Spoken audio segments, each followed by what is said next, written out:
It's time to score double points. Papa's in the house. Get double points every day to earn free pizza fast with Papa Rewards at papajohns.com. The best way to kick off game day is with a better pizza, a Papa John's pizza. Plus, get a large Works pizza or a Tuscan 6 cheese. Your choice, just $11 each. Get double points every day at papajohns.com. Better ingredients, better pizza, Papa John's. The official pizza sponsor of the NFL. Explore the charms of the North Shore and visit St. Tammany Parish. Whether you're looking for a cultural experience or an adventure, you'll find it here. Enjoy great attractions and fantastic dining in a relaxed and friendly atmosphere. Come visit us and discover the history and heritage that is Louisiana's North Shore. For more information, log on to louisiananorthshore.com/bb. Hi, I'm attorney Kerry Bryson. My law firm focuses specifically on helping people try to solve their IRS tax problems. Lately, so many new out-of-state companies are popping up claiming that if you send them money, they can resolve your IRS problems. Well, what happens if they don't? Do you hire an attorney? Maybe you should start with a local attorney that's already handled hundreds of IRS cases right here in Louisiana. When you hire the Bryson Law Firm, you won't be speaking long distance or sending money to some out-of-town high-pressure salesman. You'll meet with us in person at our office right here in Baton Rouge. Your first visit is completely free and confidential, and we'll tell you on the spot exactly how much it'll cost. So if you're hiring a company to resolve your IRS wage levies, bank levies, or tax liens, check their reputation first, then call me, Kerry Bryson, or go to brysonlawfirm.com. If you're a Louisiana resident and you have an IRS problem, hire a Louisiana attorney, Kerry Bryson.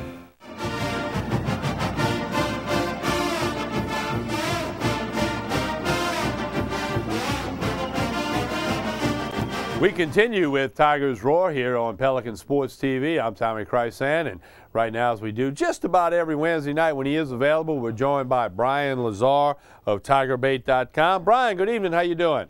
Hey, Tommy. How you doing tonight? Oh, we're doing pretty good between the Kentucky and the Florida game. First off, Brian, your reaction to the victory over Kentucky in the morning kickoff. Well, you know, I thought that it pretty much went as I expected. I didn't think LSU was going to be necessarily sharp in that game. I thought they were going to come out a little flat, and, you know, I don't think they played particularly well, but, you know, there was such a difference in talent, and LSU being at home, I don't think there was a chance, you know, for an upset, and I think that's how the game played out. And certainly Florida comes to town this week, kicking off right after 2:30. Certainly Florida's better than Kentucky. What do you expect this weekend? Florida banged up at the quarterback position. What are you expecting out of the Gators? Yeah, I think that's going to be a huge factor. You know, Charlie Weiss is not committed to Jeff Driscoll, the true freshman, as being the starting quarterback. He said he's worked a couple other freshmen this week. I know Trey Burton, who worked as a Wildcat quarterback last year under Urban Meyer. I know he's been doing some of that this week. So I think that, you know, for Florida to pull an upset, their defense has to be great. They have to get great special teams play. They do have a very good kicker in Caleb Sturgis. And then, you know, Demps and Rainey, who were unable to run the football against Alabama, are going to have to be able to run the ball a little bit against LSU. I just can't see Florida moving the ball in LSU as long as LSU doesn't turn the ball over and give them, you know, easy scores, a good field position. I think LSU will win the game, you know, by at least a couple touchdowns. Brian Lazar, what's the latest on the injury report, in particular T-Bob Hebert and Spencer Ware? Well, Les Miles, when he met with the media after practice this evening, he said everybody has practiced this week. He said T-Bob Hebert has been back. He said Spencer Ware has been back. He said Craig Lawson, who had the concussion a couple weeks ago against West Virginia, he's back. So he gave the impression that all of those guys would be able to play. Now, again, you know, Les always plays games when it comes to injuries. He wouldn't. In fact, he didn't say that if Hebert is healthy, he would start. He said, well, Hebert would be part of a rotation at guard, you know, meaning to go along with Blackwell, Will Blackwell, and Josh Williford. So, you know, it sounds like Hebert is practicing, and I think they probably don't know yet if he will play. They just have to see how he feels after a couple days of work. Brian Lazar, tell everybody what they're going to get when they go to TigerBait.com. www.tigerbait.com, 7-day free trial all the time. Coverage of the football team, video interviews of the players, videos of the players whom LSU is recruiting. This is a big recruiting weekend coming up for LSU, so obviously at the end of the weekend there'll be a lot of stories with those guys' reactions to their visits to LSU. All right, Brian Lazar, TigerBait.com. We look forward to hearing from you in the post-game show with Richard Condon and I on Saturday after the game. Okay, good talking to you guys, Tom. Thank you. That's Brian Lazar of TigerBait.com. Right now, we want to bring you the Bryson Law Firm Football Fact of the Week. When talking about LSU, this is a weekly feature brought to you by Kerry Bryson and the Bryson Law Firm. The Tiger Stat of the Week. In 20 quarters of action, LSU's defense has held its opponent without a touchdown in 15 of those quarters. You see the Baton Rouge, Lafayette, and New Orleans phone numbers listed for you, as that is the numbers that you can reach those people at. That's the BrysonLawFirm.com. Go check them out for all of your IRS needs. Chris Landry's back with us as we get ready to break down LSU. The first thing that comes up is Jordan Jefferson, who got into the ball game last week, and the fans boo it. Here's some comments from Coach Miles and the players.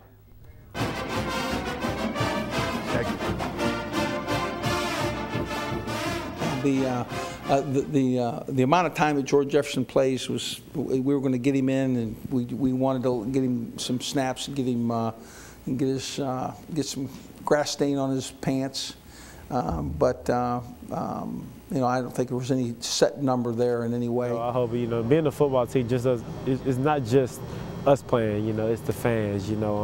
That's what makes our fans so unique, is that they add an extra element to our team. When we play home games, and it was kind of sad to hear all that, because Jordan is a part of this, and he's brought a lot of success to this city and this state, and I hope it's gone. Personally, I don't understand it. I know everybody makes mistakes, sometimes, mistakes ain't their fault. I don't understand, but I hope it's behind them, and they could just treat them like they do every other player. I didn't like it too much. I've been in that position before as a player. That's not what you want. But it's something, fans will be fans. You got to shrug it off. You can't worry about that. You just got to go out there and help your team. And I thought Jordan did a great job of that. He came in and scored, had some big runs for us in that game, so I thought he did well. But I didn't really appreciate it. As a player, it's not something you want to hear your fan base do, but it's part of it. And you just got to shrug it off and next play. He's happy. At one point, Jordan enough he's going to play football ever again. So there's no animosity towards him and Jared Lee. There's no anger towards him and the coaching staff. He's happy. There was nobody more happier when he scored his touchdown than him himself. Just to be on the field and just to be a part of the success we're having this year. Can't nobody be happy. Can't nobody be mad at all. We all teammates. We all love each other, because we all sweat, run in the hot sun with each other. So it's all good with us. There's nothing in the locker room that goes on. We all get along with each other. So personally, I was happy for him. Get a chance to be back out there with his teammates for the first time in 5 games. 4 or 5 games, how long it's been. For him to score a touchdown, I was happy for him. I congratulated him over and over again. Like, till the day, I was like, good job for your touchdown. You can see that he's excited. He, ready to play again. Well, Jordan's doing a great job handling this. Thing about Jordan as well as Jared Lee, they've played a lot of football games and they've done their part for this program. So they're very mature. And Jordan is doing his part to help this team be successful. And that's the key thing. We don't really buy into individual stats and who's a starter for this and who's a starter for this game. He's an athletic guy. As we know, he's made big plays in the running game for us. I think Coach Miles the other night made a smart move bringing him in. That's what we needed at that time, and I think Coach Miles has done a great job of that. Like I said, Jordan's athletic, and he can come in and he brings a set of wheels to the quarterback position, and I think he's doing a good job. Jordan Jefferson didn't have any choice. I sent him in the game, okay? And when he went in the game, he had already served a 4-game suspension. He'd been through quite a lot. And it appears to me that this thing's going to be a misdemeanor, not unlike a lot of the people in the stands who possibly had similar runs with the law, okay? Well, I suspect that they didn't get penalized nearly as significantly as this guy. And you'd like to think maybe that when he went onto the field that he was kind of easing some of those days where he wondered if he'd ever be back. And so I wanted to get him on the field as fast as I could because, see, I like Jordan Jefferson. I think a mistake was made, and it's not one that he'll repeat.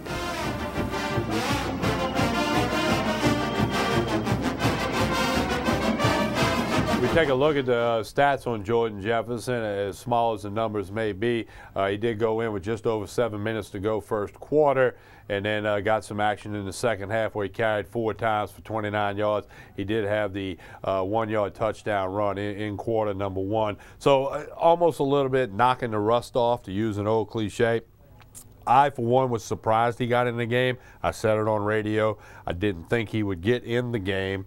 I would have maybe not been shocked if he'd have got in when it was 28-0 or some larger number near the second half. You heard Coach Miles said it was his decision. He wanted to get him in quickly.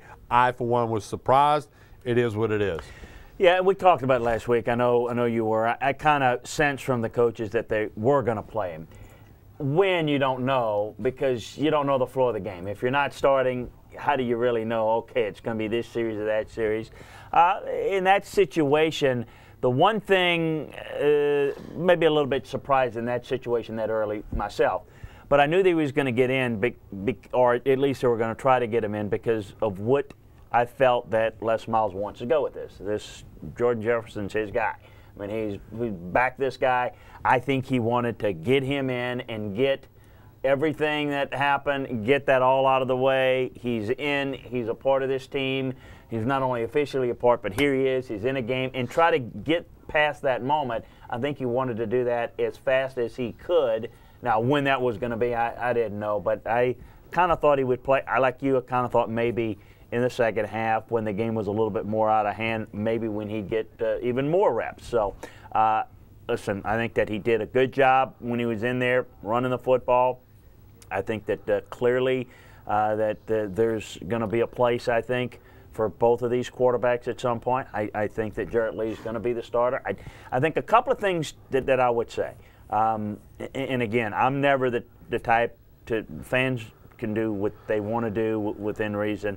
I do say this, there's a reputation, and I think LSU fans have it, and the opposing coaches believe this, that if you get on top of LSU, that their fans will turn against their team. That's kind of what the national perception of opposing coaches that play in there. So that's a little bit of that reputation, keep in mind that. And they're not the only ones. There are other fans that will do that too, but that's a part of it. The other thing to keep in mind is the only thing I would say about this is I think Les has been clear, but you got to be careful make sure that this doesn't divide a locker room in terms of, Tyrann Mathieu was on national TV this week, and, Jordan Jefferson's our guy, and, Jarrett Lee's done a good job of filling in.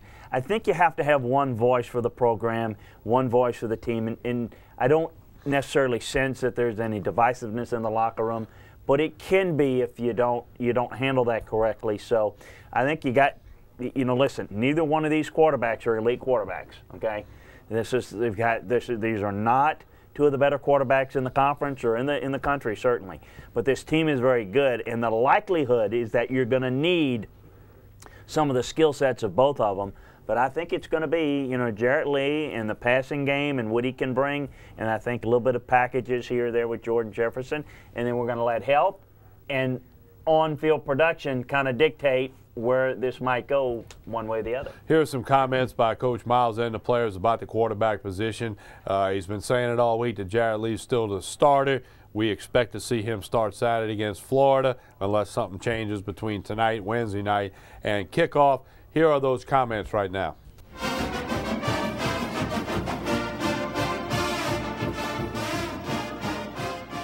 I can tell you that Jarrett Lee's our starter, and our vision certainly first and foremost takes him into mind, and that's kind of how we're approaching it. And we'll get to the other ends and the other aspects of the offense a little bit later, a little bit down the road. Every day you got to come to practice, whether you're the backup or third string or anything, and prepare as if you are the starter, getting that playbook and you know, because it can only take one play, or, you know, if you need to come in and make the play for the team at that moment, you got to do it. So prepare as if you are the starter and that you are going to play that Saturday. And I think that's kind of the approach I took about it, and that's kind of the approach Coach always harps on us about, is, you know, you never know when, so when your opportunity comes, make the most of it. Well, it is. It's, you know, you're switching gears to a certain degree, but they run their offense and they do what they do, and they do it extremely well, especially in their two-back. And then when he comes in the game, it's a different dimension as far as the quarterback. With it's a one-back set, but there's two runners, so he does a really nice job. And, you know, Jordan's won a lot of football games. You know, he's been in the fire. He's won a lot of games as well as Jarrett. Jarrett's playing extremely well for them right at this point. So.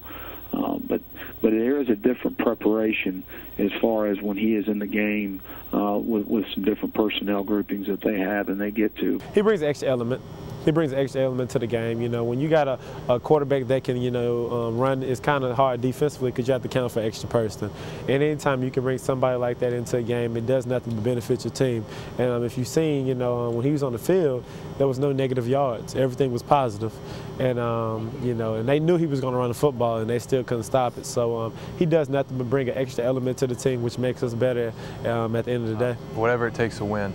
In this league, right, in the SEC and, you know, anything, winning is all that matters. So whatever helps us win, if one of us needs to come in there and make a play for the team, that's what we're going to do.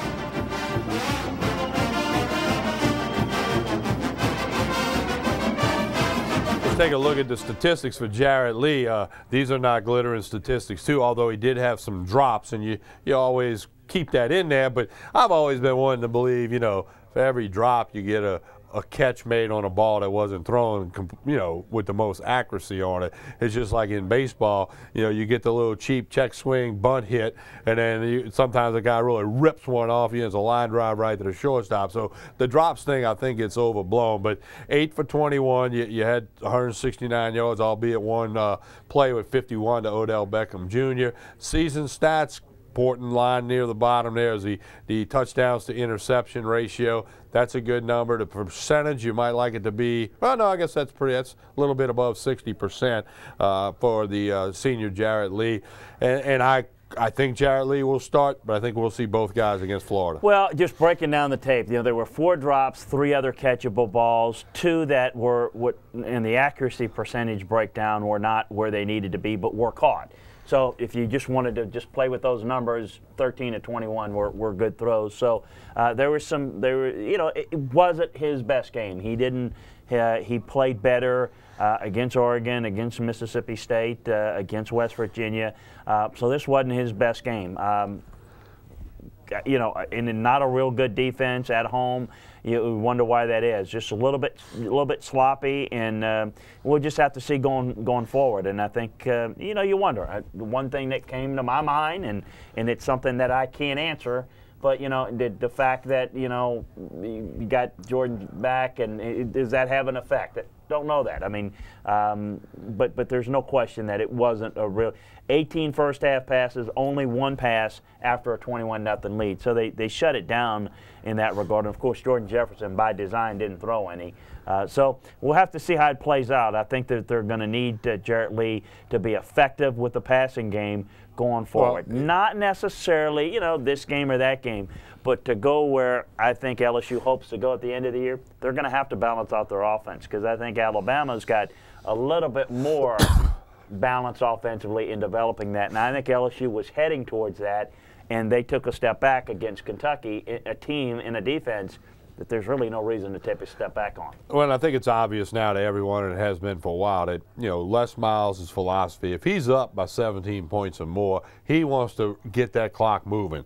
He'll run the ball, and what he's trying to do when he's running the ball is he's getting that clock out and getting it closer to saying 0-0-0, knowing that time is on his side when he's 17 or more points ahead. You know, that he is going to do that, and that's exactly what he did against Kentucky, as you pointed out. Now, the running backs, you know, as we heard, Spencer Ware was banged up a little bit. Brian Lazar reported that, according to Coach Miles, after practice Wednesday, he thought everybody would be ready for this week, and that would include Spencer Ware. But he's always close to the vest on the injury situation. Here's some comments by Coach Miles and the players about the running back by committee, if you will, at LSU.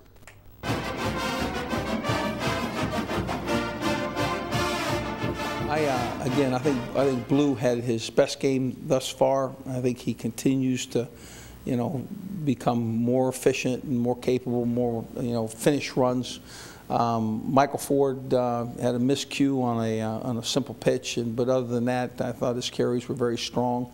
And again, I think Terrence McGee is a guy that, you know, will get in small space and just come through the other end. And I like our running backs. We'll have the opportunity to run the football against a number of guys. You know, we got a stable of backs that can come in and make plays, whether, you know, one guy goes out or gets injured or anything. They've made plays for us before, and we trust them. They make plays for us in practice, so they work hard. And but yeah, we got guys that can come in and make plays when we need them to. I think the plan here is that we would recruit, you know, quality young players, guys that can step on the field as freshmen. Prepare them to contribute right away. It adds to our team. I think you'll find that year in and year out, since, you know, we've been here, we've looked at the opportunity to play quality young freshmen in every year. I think that speaks to what we're doing at you know, at tailback. I think it speaks to what we've done in the secondary, and yeah, I think it's best. I think it's best for those guys to be counted on to step in and uphold the responsibility of the position. So if you take a guy like Ware out of the game, you know, with the opportunity to say, hey, listen, just hold him even though he could play, you know, you rely on that recruiting base and the ability to bring a young guy in and say, okay, now play to the position, because at tailback at LSU, you have to be a great player. We would expect that Ware would participate this week fully. So if there's a piece of the practice he might miss today, I think he'd be back both Tuesday, Wednesday, and Thursday.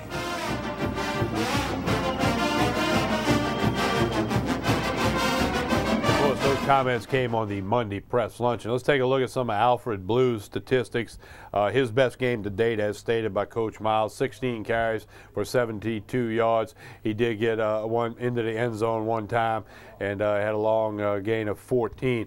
Spencer Ware was injured, so his stats would be very, very limited.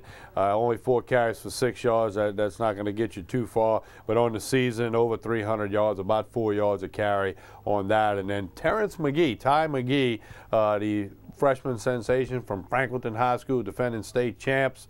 Terrence McGee got his first college action. Coach Miles and the staff thought he was ready, and he was able to get out there and put some numbers up, and he even got in the end zone as well. Got some good backs here, got some depth, but they missed Spencer Ware in a second. I think that had a lot to do with it. He is their bell cow back. I mean, he's got the best full complement of skill sets in terms of a running back. I think Alfred Blue is a little bit better inside runner than Ford. Ford a little bit better outside runner than Blue. I think they're good. They're fine if any of those guys are playing. But Ware is a little bit more of a difference maker and a little bit more versatility, and he's good balance. And I think without him, I think they're a little bit limited. And it's important to understand that because they want to run the football, and when they get leads, they want to protect it, that having him available is, I think, an important piece of what they want to do. And certainly, they, again, got some talented guys, but I thought they missed them in the second half. One guy on offense that's getting a lot of talk, not just in Baton Rouge, but across the country now, is Odell Beckham, the true freshman from Newman High School down in New Orleans. Here's some comments by Coach Miles and the players about Odell Beckham and the impact he is having just 5 games into the season. The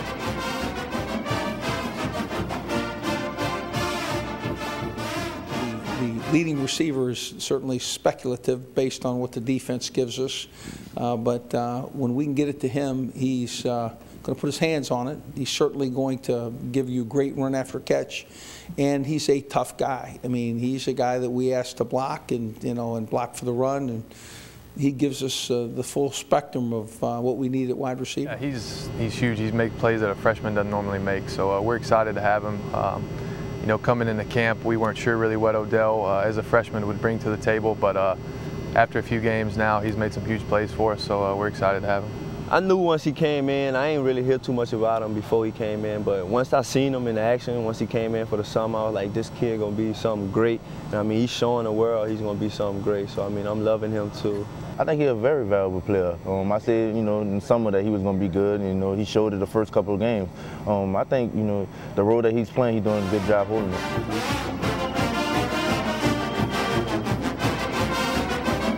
You know, Chris, every year when LSU and all schools get their signing class, you always hope that there's going to be a number of guys that have an immediate impact or get some snaps or get some experience in there. Odell Beckham has done all of that and more. I mean, this guy has really, I mean, it's hard to believe he played high school football last year when you watch some of the talent and skills he's shown on the field against college football defenses. But Odell Beckham Jr. has been, you know, I'm not saying the coaches didn't think he had this in him, but I almost think it's been a pleasant surprise that he's been so productive and had such an impact so quickly. Well, a lot of guys have talent, but the maturity level and the instinctive ability to come in and play early is important. And then there's another factor, opportunity. You know, I mean, you look at a guy like Terrence McGee is a really good player that if they didn't have players of caliber of Ford and Blue would be playing a lot and be really more effective. I think there's an opening at receiver, just like certainly there was an opening last year for Tyrann Mathieu. I think Odell Beckham is very instinctive. He's got the best catching radius of any of the receivers, and he's slowly becoming a key guy. I'd like to see him a little more on the crossers when they run some double verticals. They don't run a lot of three wide sets, but he is very effective as an outside receiver, is effective in the slot, and that's not easy to do for a young guy, but that is a part of his maturity, and I'm talking football maturity and understanding of the game is very good, and he's got natural hands and skill sets, and I think a really good player that can be more of a factor. And I think if you're going to be effective running the football and you're going to be effective putting teams away, this is still not an elite offensive team as it relates to making a run for a national championship. You're going to have to make some big plays, and you're going to have to make people pay for overplaying the run. And this young man is one of the biggest examples where you can make some big plays. Russell Shepard's just not a consistent hand catcher. So you're limited in the amount of big plays that he can make. This young man is got some real skill sets that can really help this team. And as people will roll coverage away to Ruben Randall, you get him isolated, he's going to beat a lot of people will Beckham. And as people roll his way a little more, it's going to create some opportunities for Ruben Randall, can create some opportunities for D'Angelo Peterson. So I think they've got to utilize that, and I think going forward, I'd expect to see some more of that. The LSU defense statistically did a great job against Kentucky for 4 quarters. A significant amount of the yardage Kentucky ended up putting on the stat sheet came late when a lot of substitutes were in and the outcome of the game had been determined. Here are some comments from players and Coach Miles about the play of the LSU defense.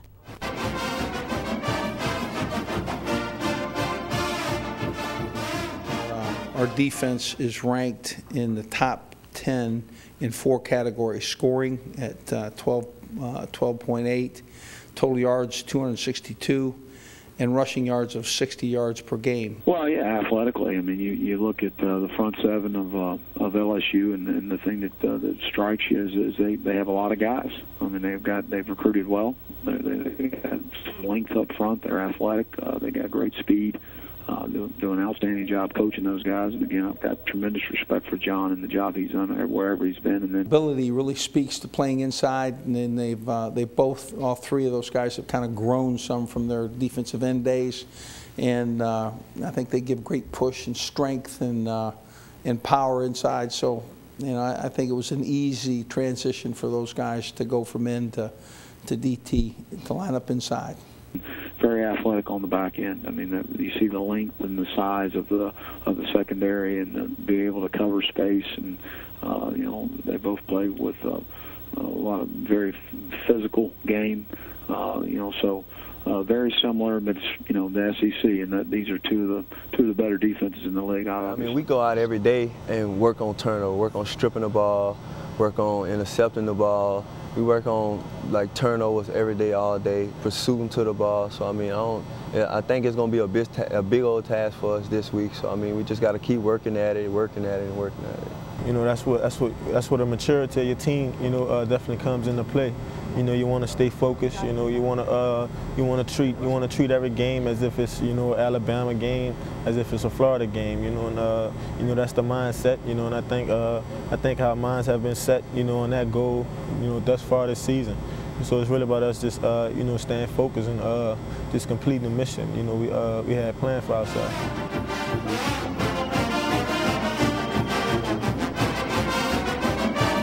You just saw Tyrann Mathieu on the screen. We'll get to him in a moment. But, Chris, your analysis of the LSU defense, in particular through 5 games, and, of course, what they were able to do against Kentucky, who's not going to scare the heck out of anybody offensively. Well, the secondary has been outstanding. Deep, fast, athletic, long, great playmaking skills on the ball. I'd like to talk a second about the defensive line. And certainly I talked about how good Sam Montgomery and Michael Brockers have been. They're the elite talents on the defensive line. But a guy like LeVar Edwards that has been very effective, and they don't play a lot of 30 front here, but when they do, they've reduced him inside the defensive tackle in the 30 front, and he's done a very good job in that package. Also, I think that Benny Logan has been, I don't want to say a surprise, but if there's a guy that's graded out better than they even anticipated, it's Benny Logan. I mean, this guy's been a starter. He's been a productive player. Absolutely, he benefits from being lined up right next to Brockers and Montgomery, but he's played well and it's been tough to block. I just think the rotation and the depth on the defensive line is what makes this defense where it starts, and it allows that secondary to make plays on the ball. I'm going to tell you, when I break down the coaching tape, I see a secondary that just goes after the ball and attacks. I see some false steps in the secondary. I see some, from a technique and assignment standpoint, some misses there. But the pressure is so good, they can freelance a little bit on the back end that it's allowed them to make a number of big plays that have turned games around and has really helped to support that offense a great deal. So it's the star of the unit, the defense, star of the team rather, the defense. It all flows from the defense. They all get their impetus from the defense, and I think the athleticism in coverage units has really had an impact on their coverage units on the special teams, and all that's been a big factor. It's made this offense just kind of grow a little bit, and while they're getting a few plays here or there, just protect the football, don't make mistakes. And, of course, Tyrann Mathieu's name is coming up and being mentioned along with the word Heisman Trophy. There was discussion on that on the Phones First WJBO Pelican Sports TV postgame show last week. There's been talk about it locally on the radio and, of course, nationally. Kirk Herbstreit, ESPN commentator, was quoted on television today where if he had to fill out his ballot, he votes for the Heisman Trophy today, he would list Tyrann Mathieu as the top player. Let's get some comments from Coach Miles and some players about Tyrann Mathieu for Heisman, and then we'll get Chris to comment as well.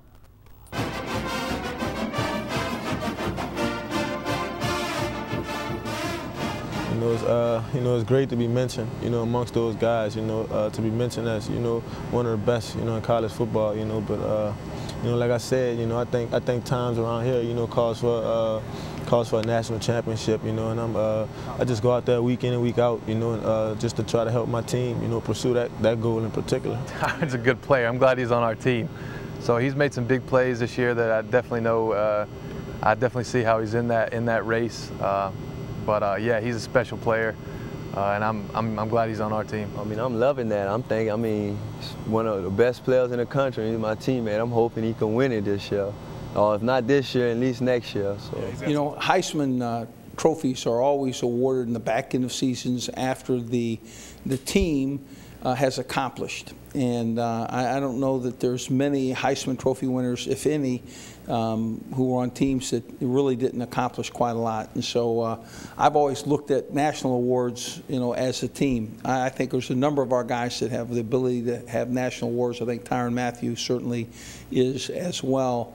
one of those guys. And yeah, I think that a defensive back that has the skills and the abilities that that Tyron has should well be considered for a national award, if not the Heisman. So, again, it's a long way away from now. And just one of those guys that shows up in the right spots. I mean, you know, regardless of what's being asked of him, which I know he's coached well, but certain players have a certain knack, have a certain ability to be in the right spots at the right times and make plays, and he plays the game extremely hard. He's a physical player.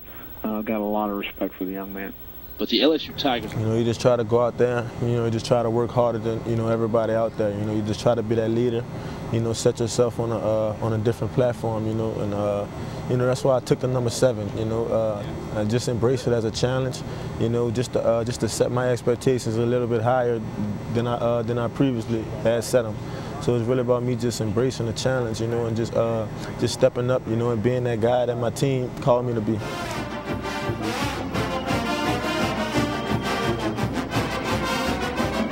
Chris Landry, your thoughts when you hear Tyrann Mathieu and Heisman Trophy? Well, you know, listen, I voted for, and he's got some great stats here, and stats are great. I do think that he's made enough splash plays. That's why he's there in the conversation. I voted for Ndamukong Suh a couple of years ago, and if he doesn't win it, I don't see a defensive player winning it anytime soon, because he was just the best player in college football by a wide margin. You know, it's not a question of, well, what do you think about Tyrann for the Heisman? Well, I don't look and make a case for him or not. It's not my job to make a case as a voter for him or not make a case for him. It's who's the best player in college football. And Coach Miles said it the best. That's going to be determined at the end of the year. He's played well. He's done his job. There are a number of guys that have played well. I mean, you know, a guy like Trenton Richardson is averaging 7 yards a carry and has got more after contact yardage than any back in the country. You know, how did that game play out? I mean, you know, if LSU Alabama, probably, you know, that'll determine how those are. Landry Jones, Russell Wilson. You could have looked at a lot of different. Baylor. Robert Griffin at Baylor, you know, had the 1 interception last week. But, you know, depending upon if they can win 8 games this year, all of those guys are possibilities. There are a lot of good players. I think he's one of them. He is. I'll let you peek. He's on my list. I've actually got a number of guys that I've got down. Certainly, I'll consider him. But, you know, I get this a lot of times as well. It's not about, well, he's a local guy, I'm from here, whatever. Got to vote who the best player is. And I think he's a candidate. I think it's difficult for defensive players. I do think he is instinctive. He's a freelancing player. In terms of grading out players on LSU's defense, down in, down out, from an assignment, technique, and execution standpoint, Montgomery and Brockers have graded out a little bit better than he has. They don't make the splash plays that he does. He makes a lot of Heisman-type plays, which I think as people are mentioning them, and well-deserved, and I will follow him just like I do everyone else. And what he does in the course of the next 7 football games is going to determine. And if LSU's in the SEC championship game in early December in Atlanta, that will play a role without question. Listen, we forget, okay, how soon we forget. If you go back and look at the early part of the season last year at this time, you have to factor in all the returns. Patrick Peterson was every bit of a Heisman candidate. Now, he didn't make as many of the strip plays on blitzes, different type plays, but interceptions and a run back, okay, is every bit the candidate at this stage. And he ended up not close. Ended up not even being a factor. So you're right. It's great start, plays well. The reality is, I'm not trying to throw cold water on it. The reality is it's a long shot, just because the way the Heisman votes tend to go, not necessarily the way I voted, the way Heisman votes go, it's just a really long shot for a defensive player. But if this continues, he continues to make big plays, he were to continue to make some big returns. And I think some of the other guys, you know, particularly against Alabama, he makes a couple of key plays and wins in that game. And I think there's certainly a possibility he could at least get invited to New York, but we'll hit a lot of football left. Well, and as I said on the post-game show the other night, if nothing else, the foundation and the groundwork can be laid this year as he continues to garner attention in from the national media and all the guys that vote on the Heisman.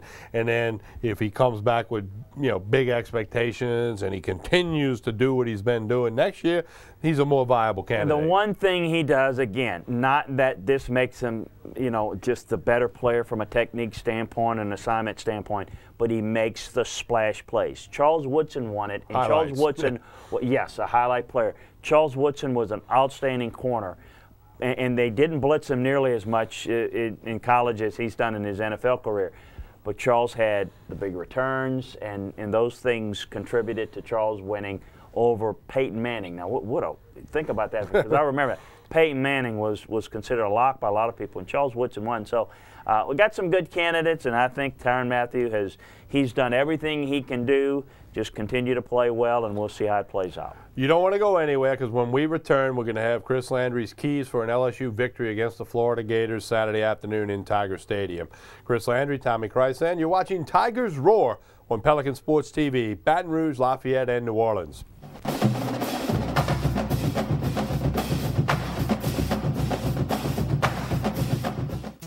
Total Occupational Medicine has been treating injured workers and providing drug tests and employment physicals in our community with a staff of certified professionals for over 20 years. Conveniently located at 3333 Drusilla Lane at I-12, Total Occupational Medicine can assess your needs and present a plan to get your injured workers back to work as soon as medically appropriate. Call Jim Bollinger or Dennis Taylor at 924-4460 to put the experienced team at Total Occupational Medicine to work for you today. That's 924-4460. The family dental practice of Dr. Farrell Fruget Jr. and our highly trained staff are dedicated to providing care and treatment to our patients of all ages in all aspects of dental care. 23 years of experience and advanced training in cosmetic and restorative dentistry, TMJ, and treatment of snoring and sleep apnea allows Dr. Fruget to assist you in achieving the best in dental health. Call us today at 292-9700 to schedule your initial evaluation, because we know how to make you smile. BetterBatonRougeJobs.com has been extremely beneficial for the TM Automotive Group. And what stands out to us, it's easy to use, not only for us, but it's easy for the applicants. And it's the quality of applicants that we get. It's timely. We post something in the morning. By that afternoon, we have double-digit applicants. And again, it's the quality of the applicants. Employers, now is a great time to hire, recruit, and look for potential new employees. BetterBatonRougeJobs.com. It's free for job seekers and great for business. Pelican Sports TV presents Pelican Radio. Get ready to mix it up with me, Tommy Krysan, and Chris Landry, weekday afternoons from 3 to 4 p.m. Pro sports, college sports, high school sports, and much more.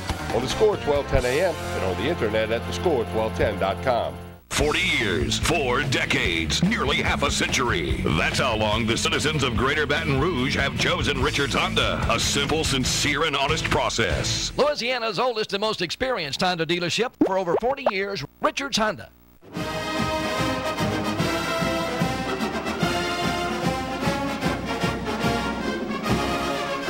We continue with Tigers Roar right here on Pelican Sports TV. Chris Landry, your keys, as you see them, for LSU to end up with the win against the Florida Gators on Saturday in Tiger Stadium. Well, you got to do a good job of leveraging the run game. What do I mean by that? You've got to prevent the outside run from getting outside. You've got to leverage that in, force it inside. I think that's key defensively. You got to limit the big play. You can't allow them some cheat points, some big plays.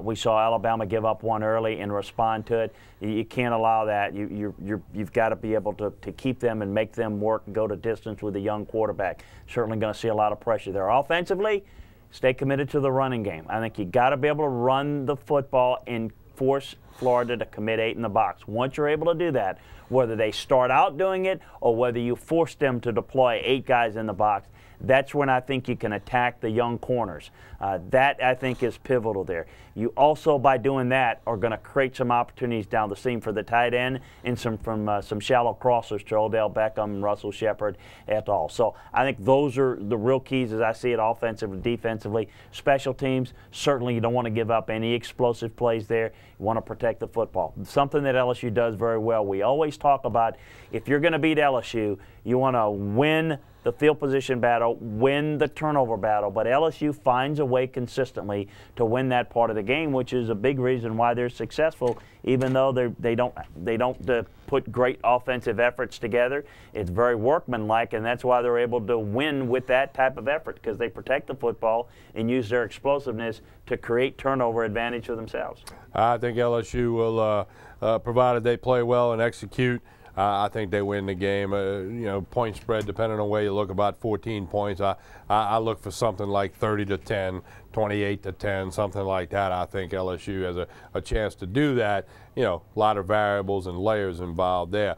Now it's time for our weekly run through the LSU athletic department as we talk about some of the other things going on campus. And we start with volleyball. Coach Fran Flory's volleyball team's next match will be October 7th on the road against South Carolina, obviously an SEC match. Volleyball team off to a 10-5 overall record, 3-2 in conference play. Obviously would like to get a win against Carolina on Friday night. The soccer team, Coach Brian Lee's team, getting ranked now and 9-3-1 overall, 4-0 in the SEC. They'll play at Vanderbilt on Friday night. They're ranked 18-19 in the NCAA RPI, 9-3-1 overall, 4-0 in SEC play. And a couple of awards that came out this week. Taryn Boudreaux, the SEC Offensive Player of the Week, midfielder for LSU, a senior from Canada, up in Canada, scored 2 goals in the win over Georgia. And then a person we had a feature on, Mo Isom, the goalkeeper, again continues to be recognized as a Lowe's Senior Class Award finalist, a senior from Marietta, Georgia, majoring in broadcast journalism. She'll probably take Chris and I's place one day, but anyway, she gets decorated as well. And then there was a special deal that occurred during the football game the other night as LSU golf NCAA medalist individual champions John Peterson and Austin Ernst received their national championship rings for their performance on the golf course last year, and were recognized. You see Coach Karen Bonson, you see Athletic Director Joe Oliva out there as these fine athletes got those rings. You get a look at the ring from Austin Ernst. That's great. They've obviously well-deserved. You know, I've been told this by a number of athletes, golfers, tennis players, that when they, and this is the reason why they do it at the football games, this is the biggest thrill they get. It's amazing, even guys that have come, well, David Toms, for example, right. It's the biggest thrill they get is because they, you know, they experienced Tiger Stadium and the great atmosphere. They don't get a roar like that on the golf course. They don't. Even when they hole in one, it's not that loud. No, it's not, and it's a great thrill for them, and I'm excited that LSU always does that. They recognize it at this moment because they do great things. It's a great accomplishment, and to be able to recognize and get their ring in front of everybody is just really neat. Another feature we've added to Tigers Roar for you. Doesn't always involve LSU players, but as we mentioned, we like to mention Lafayette, New Orleans, as our program airs there. Our Louisiana Sports Writers Association Players of the Week for the second week in a row, Blaine Gauthier, the quarterback for Louisiana Lafayette, who had a big game in their upset victory over Florida Atlantic. Defensively, Tyrann Mathieu, no surprise there with what he did. Special teams, Brett Baer for Louisiana Lafayette kicked 3 field goals, including the game winner as time expired. He also punted and handled those chores real well. So a couple of ULL players, along with Tyrann Mathieu, getting Louisiana Sports Writers Association Player of the Week awards. So we tip our hat there. Chris, we want to go around the SEC as we roll near the close of this evening's program. Your comments flying around the SEC. Well, you know, Vanderbilt's been pretty effective this year, but they've got Alabama this week, and this Alabama team's a different animal, and certainly that's going to be an easy win for Alabama. But I think the real intriguing matchup is Auburn and Arkansas. I'm very curious to see both of these teams. Neither one of them are going to win the West, but they're both a player, and I think certainly we'll kind of separate where these two teams are. This Arkansas team, very explosive offensively, do not have good balance with the running game, and what a performance by Auburn, who has not stopped anybody against the run all year long, did a good job stepping up against South Carolina. So where do they take it this week? Arkansas will probably score some points. Can Auburn match points? Can Auburn come up with another good defensive effort? It's going to be interesting. Mississippi State needs a big win, and they'll get one going to UAB this week. Kentucky, South Carolina, really a bad performance last week. They'll find a way to rebound, obviously, this week, even though they have no passing game. Connor Shaw is going to start at quarterback. Nothing against the kid, but I hope we've seen the end of Steven Garcia because it's just been what a roller coaster nightmare. That's been, huh? I think Steve's pulling his hairs out one by one with that kid. Georgia, Tennessee is really intriguing to me. You look at the East, and I thought Florida had the best chance until last week. I think Alabama just kind of beat them up. I think it's their quarterback situation, lost this week against LSU. I think that Georgia's got the most favorable schedule of the two. So I think, but this is a game that they could go on the road to Neyland Stadium and lose. So I think this is a big game. This game will have a lot to do and a lot to say about who wins the East. If Georgia can win, still got Auburn. They still got a couple of roadblocks. Still got Florida as well. But I think this Georgia team starting to run the football pretty well. Defensively, they're playing pretty well. All the talk, wouldn't it be something if Mark Richt and Georgia ends up representing the East in the SEC championship game? Well, to do that, I think they probably need to win in Knoxville this week. I was surprised to see Ole Miss get a win on the road last week. Well, I didn't know much about Fresno State. I must admit that. I know that Fresno beat Ole Miss last year in Oxford, and then Ole Miss turns around and heads out to the West Coast and comes up with a 10-point win. I didn't see that one coming. I thought it was a good win for them. Fresno, they've got a good running team. They're not real balanced offensively. David Carr's brother starting for Pat Hill there, my buddy out in Fresno. But I thought it was a good win going out on the road. That was a game that they easily could have lost. Now, we'll see if they can come back. You know, Houston always has a game that he surprises people, a game that you say, I didn't see Ole Miss winning that one or Houston not winning that one. We've seen it. We saw him in his Arkansas days. We've seen it at Ole Miss. Can it happen this year? Not quite sure that I see it. But it's going to be real interesting to see if they can build off that win. Once again, we remind everybody immediately following the LSU-Florida game this Saturday afternoon at about 5:45, give or take a few minutes, as soon as that game clock says 0:00, we will have the Phones First WJBO Pelican Sports TV post-game show. It's a simulcast. If you're in the parking lot, leaving the stadium, in traffic, it's on the radio, 11:50 a.m. WJBO, streaming at WJBO.com. If you're at home with the TV in front of you, it's Pelican Sports TV, Baton Rouge, Lafayette, and New Orleans. That also streams online at PelicanSportsTV.com. So tell your friends and family outside of South Louisiana, they can get it on the internet at WJBO.com or PelicanSportsTV.com. That's Richard Condon, Baton Rouge radio sports personality, and me, Tommy Chrysan, and Phones First. That's what it's known for, as WJBO branded that many years ago. We here at Pelican have been involved after the game for many, many years. Our 5th year doing this kind of stuff, all told right now. So hopefully you'll tune in every game this Saturday. It'll be at about 5:45 or so, give or take a few minutes.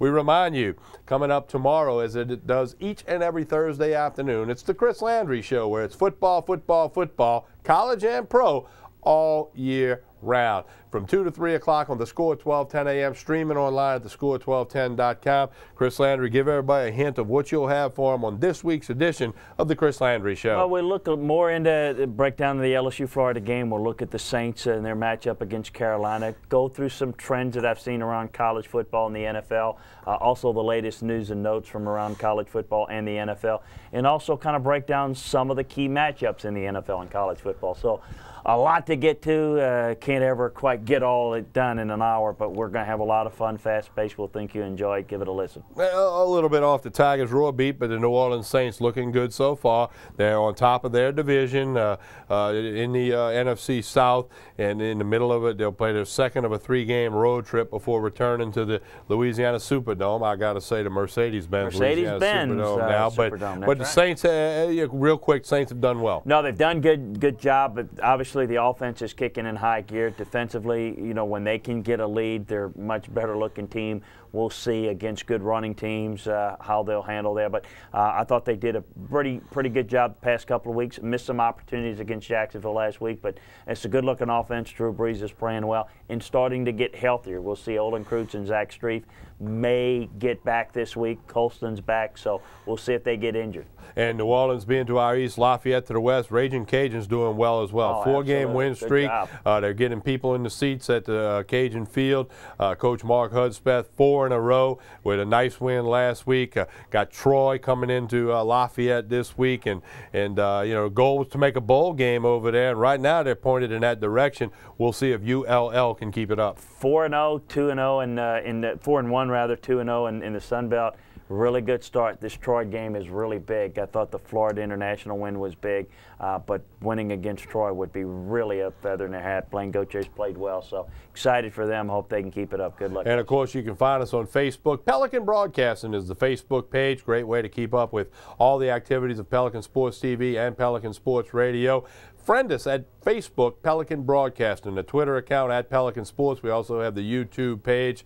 It's Pelican Broadcasting. Lots of clips and good fun and features and pictures are there. And, of course, don't forget Pelican Sports Radio, Monday through Friday on the Score 1210 a.m. Same station that the Chris Landry Show is on, thescore1210.com. It's Monday through Friday from 3 to 4 p.m., mixing it up, taking your phone calls. Couple of different guests. We have Ken Trahan of SportsNola.com each and every Thursday. We got the Cadillac 3 Pick'em segment at the end of the show on Fridays.